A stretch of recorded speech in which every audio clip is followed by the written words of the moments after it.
Hey everyone, welcome to Kitchen Journeys with Lori. Let's make some chicken breasts. I've mixed together my spices and I've put them on my chicken.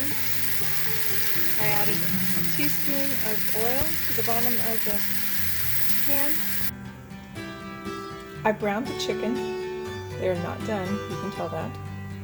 But in my pressure cooker I've added 2 cups of water with chicken stock and 2 cloves of garlic. I'm going to throw the chicken back in and I'm going to pressure cook them for 5 minutes.